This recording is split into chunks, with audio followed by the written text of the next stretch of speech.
I wasn't supposed to be at that party. She'd made that painfully clear. It's just a girls-only thing, Andrew. A private gathering, she said softly, her fingers brushing my arm while her eyes avoided mine. That should have been the first red flag. We'd been married for 6 years. 6 years of knowing her every micro-expression, every shift in tone. And in that moment, everything felt just a little off. She was trying too hard. The way she explained it, too many words, too much charm, a smile stretched just a bit too wide. It stuck in my gut like something rotten. But I let it go. I swallowed the doubt like bad medicine and told myself not to spiral, not to overthink, until Sasha slipped. It was around 12:40 a.m. when the notification popped up on my screen. Sasha had posted a boomerang in the group chat. Just a quick flash of people dancing at a luxury Airbnb. It was dimly lit, filled with movement and laughter. Both men and women were in the frame, and that alone was enough to make my stomach tighten. Isla had been tagged. I paused the video. My fingers trembled slightly as I zoomed in. There she was. Curled hair, red silk robe that shimmered in the low light, champagne flute in hand. She looked relaxed, glowing in a way I hadn't seen in months. And behind her, almost too close, was a guy, shirtless, laughing, leaning in like he'd known her for years. My breath caught. Something inside me shifted. I didn't even think. I grabbed my keys, left the house, and drove across town with my heart pounding like fists on a locked door. Maybe it was nothing. Maybe I was about to make a fool of myself. But something deeper, a voice I couldn't ignore, told me this night would change everything. When I pulled up to the Airbnb, the street was lined with cars. Music thumped against the windows like a heartbeat. I walked up, didn't knock, didn't hesitate. I walked straight in like I belonged. No one stopped me. The house was glowing with soft, moody lights. Laughter and music intertwined. People danced and drank like time didn't exist.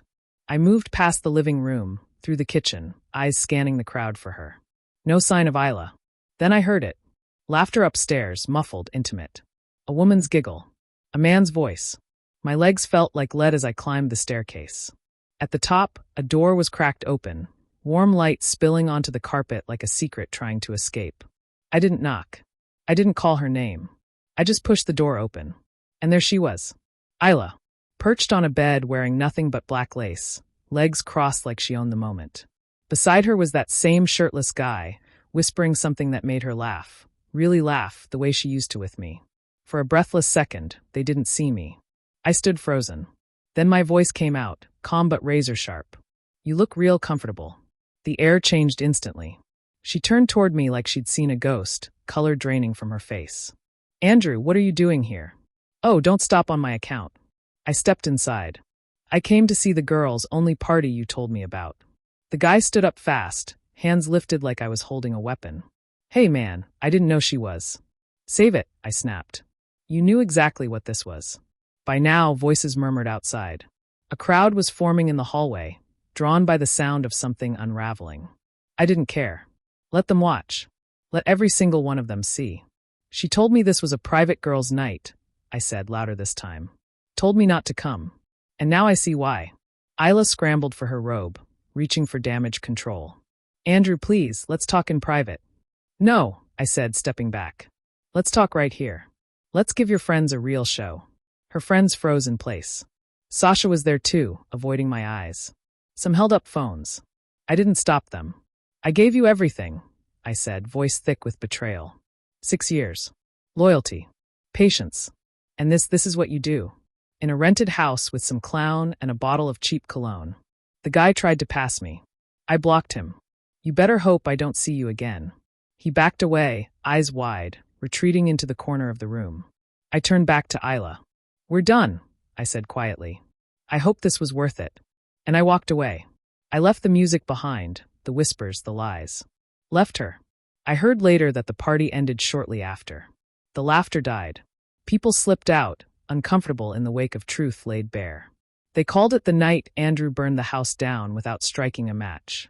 I didn't yell. I didn't throw anything. I just told the truth. And that was enough to bring the whole damn thing crashing down. The days that followed were a haze. Missed calls, frantic texts, silence. Isla reached out in every way she could. I blocked her everywhere. I didn't need her explanations. Didn't want her apologies. Didn't believe in her promises anymore. Some things break beyond repair, And what shattered that night was more than a marriage. It was trust. It was the foundation.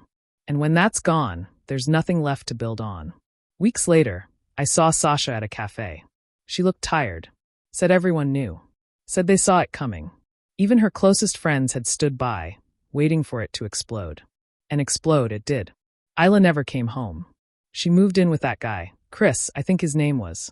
She kept posting pictures, still smiling, still sipping champagne. But it wasn't the same.